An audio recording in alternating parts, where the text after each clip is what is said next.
আসসালামু আলাইকুম, কেমন আছেন বন্ধুরা? আশা করি সবাই ভালো আছেন।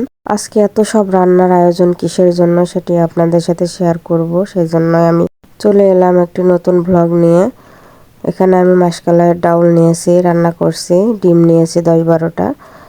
ডিমটা হচ্ছে মুগের ডাউল দিয়ে রান্না করব।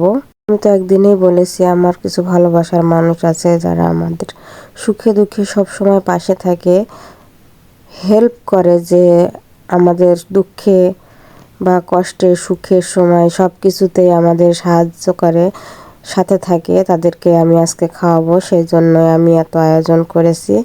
এখানে আমি ডিমটা নিয়েছি, ডিমটাকে ভেজে নিচ্ছি। আমি এটা মুগের ডাউল দিয়ে রান্না করব। আমাদের এদিকে ডিম ডাউল রান্না করাকে বলে সজি। আপনাদের কোন কোন অঞ্চলে এভাবে কি রান্না করলে সেটাকে কি বলে আমি জানি না, আপনারা অবশ্যই কমেন্টসে জানাবেন। এখানে আমি পেঁয়াজটা দিয়ে দিয়েছি, পেঁয়াজ আর কাঁচামরিচ। ডাউলটাও হালকা করে ভেজে নিয়েছিলাম। এভাবে আমি রান্না করছি। আমি যেভাবে রান্না করি সেভাবেই আমি আপনাদের সাথে শেয়ার করি, কারণ ভালোবাসার মানুষদের জন্য রান্না করলে একটু যত্ন সহকারে রান্না করতে হয়।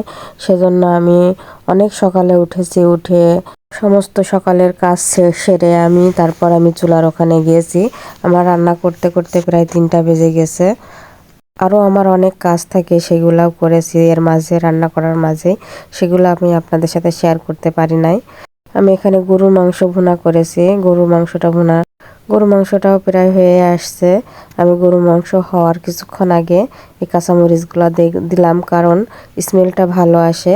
এখানে ভাজা মশলা দিয়েছি। দেওয়ার পরে আমি এখন রাত্রে এগুলো আমি পরিবেশন করব সবাইকে।